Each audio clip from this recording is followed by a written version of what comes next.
Hello नमस्कार। तेरे जैसे हजार पति कर लूंगी, एक ऐसा स्टेटमेंट जो मध्य प्रदेश के अंदर बड़ा ही वायरल है जो हो रहा है। अब ये एक लीगल कहानी का ऐसा कौन सा एपिसोड है जो इस तरीके से लोगों की जुबान पे चल रहा है, आइए मैं आपको समझाने की कोशिश करता हूँ। पहले आसान भाषा में बात करते हैं। हुआ ये था कि एक पति और पत्नी के बीच में किसी बात को लेकर झगड़ा हुआ।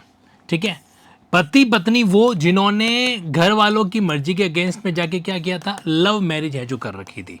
ठीक है, अब लव मैरिज की हुई थी, चलो ठीक बात है। तो लड़की के जो माता पिता हैं, लड़की के जो पेरेंट्स हैं, वो ऑलरेडी क्या थे, अपसेट थे, नाराज भी थे। ठीक है, अब क्या हुआ कि लड़का और लड़की ये दोनों क्या करते हैं, नदी के किनारे घूमने जाते हैं। अब घूमने जाते हैं, गप्पे शप्पे करने जाते हैं, जो भी है। उस दौरान अच्छा, ये जो वाइफ है ना, ये प्रेग्नेंट है। ये जो लड़की है ये प्रेग्नेंट है। कितने? 7 महीनों की। 7 महीनों का बच्चा इसके गर्भ के अंदर, इसके पेट के अंदर है। वहां पर क्या है कि ये लड़की जो है इसको एक ताना मारती है। और ताना कौन सा? ये वाला जो आप लोगों ने यहां पे देख रखा है, तेरे जैसे हजारों पति कर लूंगी। अब प्रॉब्लम यहां तक नहीं है। प्रॉब्लम ये है कि इस लड़की को शराब कंज्यूम करने का, लिक्कर कंज्यूम करने का भी शौक है। ठीक है, पूरी कहानी सुनते जाना। तो अब इसने कहा कि मैं तेरे जैसे क्या कर लूंगी, इस तरीके से 1000 जो है पति कर लूंगी। यानी कि एक आदमी को इस तरीके से मर्दानगी की बात को लेकर ललकारा जा रहा है, या फिर ये कहा जा रहा है कि भाई तू कोई वर्थी नहीं है, वगैरह वगैरह। ठीक, अब यहां पर आप इस पॉइंट को समझने की कोशिश करना। कानून को जब कभी भी आप किसी प्रैक्टिकल कहानी के साथ लिंक करते हो ना, तो उसको पढ़ने का, समझने का मजा ही आ जाता है। मैं आपको बताने वाला हूं, कल 1 जुलाई को जो 9:30 बजे वाली जो मेरी क्लास होने वाली है ना जुडिशरी की, उसके अंदर ये जो केस है जो बहुत ही वायरल जा रही है, मध्य प्रदेश की कहानी है। मध्य प्रदेश के छिंदवाड़ा जिले के पास में चौराई करके एक एरिया है, वहां की है जो बात है जो हो रही है। हुआ ये था, शॉर्टकट में कहानी को सुन लीजिए।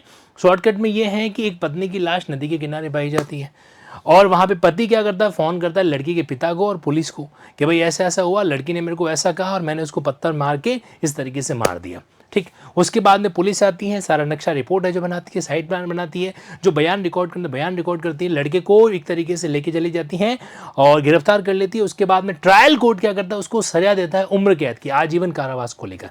और ये मैटर पहुंचता है हाई कोर्ट के पास में, यानी कि जो पर्सन है, जो पति है, वो हाई कोर्ट पहुंचता है। और हाई कोर्ट में कुछ नया होता है। क्या होता है हाई कोर्ट के अंदर, देखिए ये दोनों पीडीएफ डिटेल के अंदर कल की क्लास में डिस्कस की जाएंगे, क्योंकि मेरा ये मानना है कि अगर मैं अपने स्टूडेंट को, उन स्टूडेंट को जिन्होंने जुडिशरी गाइडेंस के अंदर एक भरोसा जता के लिंकिंग ऐप को ज्वाइन किया है, अगर मैं उन लोगों को ये प्रैक्टिकल बातें इस कानून के साथ नहीं बताऊंगा, तो उनके साथ मैं क्या कर रहा हूं, एक तरीके से इनजस्टिस है जो कर रहा हूं।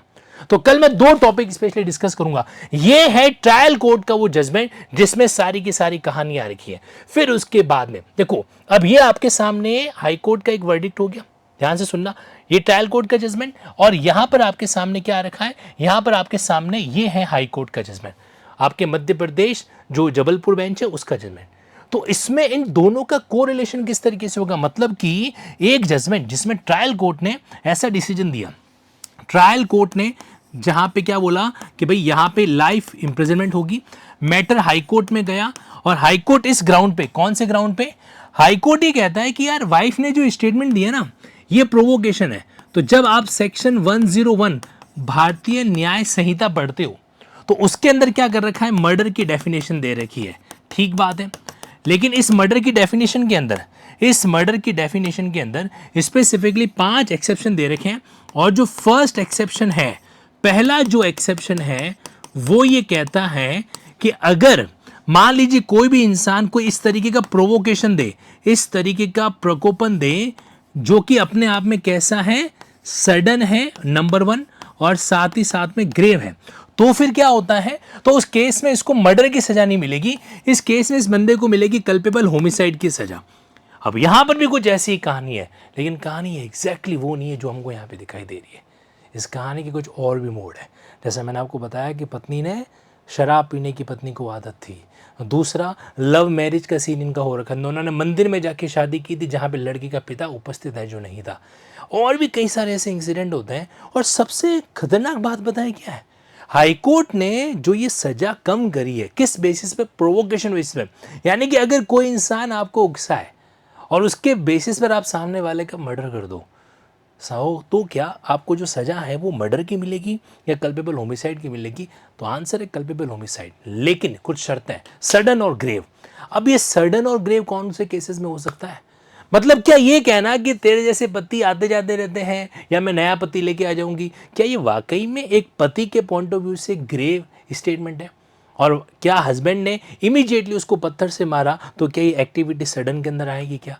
ऐसी कई सारी बातें हैं। और पता है, अब जब आप इस जजमेंट को ऑब्जर्व करते हो और डिटेल में, तो यहाँ पर ऑनरेबल हाई कोर्ट ने ना कुछ सुप्रीम कोर्ट के ऐसे जजमेंट इस्तेमाल है जो कर रखे। कहने को ये हाई कोर्ट का जजमेंट, ये देखिए, ये जो मैंने आपको लाइन बताई थी, तेरे जैसे 1000 पति कर लूंगी, ये बकायदा ऑफिशियल पीडीएफ है। लिंकिंग लॉ की एक यूनिक पहचान है भैया, जब भी कोई भी सेशन आपके बीच में लाऊंगा ऑफिशियल डॉक्यूमेंट के साथ में लाऊंगा। ओके, और अभी मैं सिर्फ आपसे इतना कहना चाहता हूं, अगर आप सेल्फ स्टडी से भी अपना एडवोकेसी गाइडेंस या फिर अपना जुडिशियल गाइडेंस डील कर रहे हैं, करिए, बिंदास करिए, लेकिन थ्योरेटिकल चीज़ों को इस तरह के प्रैक्टिकल चीज़ों के साथ लिंक करना मत भूलिएगा।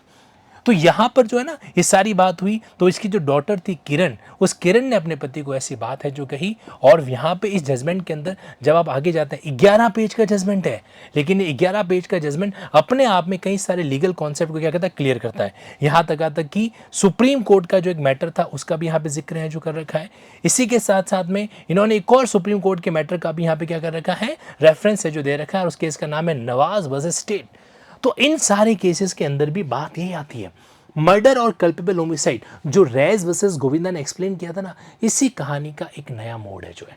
और एक और बात बताऊं मैं आपको, अब सोचो, आप लोग मुझे कमेंट बॉक्स में आंसर देना, अगर ऐसा हुआ हो तो पति को जो ताना मारा पत्नी ने, इस ताने से पहले, इस टॉन्ट से पहले, अगर पति ने कुछ कहा हो पत्नी को और टॉन्ट के बदले में टॉन्ट मारा गया है, तो यानी कि प्रोवोकेशन के अगेंस्ट में प्रोवोकेशन हुआ है, तो क्या उस सिचुएशन के अंदर बेनिफिट मिलेगा मर्डर की बजाय कल्पेबल होमिसाइड की सजा का? यहाँ पे इस पति को 7 साल की सजा दी गई, जो ट्रायल कोर्ट ने आजीवन उम्र कैद दिया था उसको कम करके 7 साल में लेकर आ गए। तो डिफेंस लॉयर के पॉइंट ऑफ व्यू से बहुत ही शानदार केस है, और सबसे ज़्यादा शानदार जुडिशियल एस्पिरेंट के लिए है, क्योंकि वो अगर इस केस को उस वे में डील करेंगे तो डेफिनेटली मज़ा आ जाएगा इस सेगमेंट को समझने का। और यही चीज़ हम लोग लिंकिंग ऐप पर कर रहे हैं, और कल की जो क्लास होगी बीएनएस की उसके अंदर भी इसको किया जाएगा। मैं आपको जानकारी देना चाहता हूं कि अगर आप चाहें तो लिंकिंग ऐप के जुडिशियल गाइडेंस प्रोग्राम से कनेक्ट कर सकते हैं। अगर आपका इंटरेस्ट सिर्फ थ्योरेटिकल चीज़ों में नहीं है, थ्योरी के साथ साथ में अगर प्रैक्टिकल सेगमेंट को ज्वाइन करने का है, केवल और केवल सिर्फ और सिर्फ तब। Okay, see you there. और ये कहानी के बारे में मुझे और एग्जाम्पल आप चाहें तो कमेंट बॉक्स में दे सकते हैं, जो कि प्रोवोकेटरी स्टेटमेंट के अंदर आ सकते हैं। एक और चीज़, क्या डिफरेंस है प्रोवोकेशन के अंदर और अबेटमेंट में, ये भी आप कमेंट बॉक्स में जरूर बताइएगा। Thank you so much.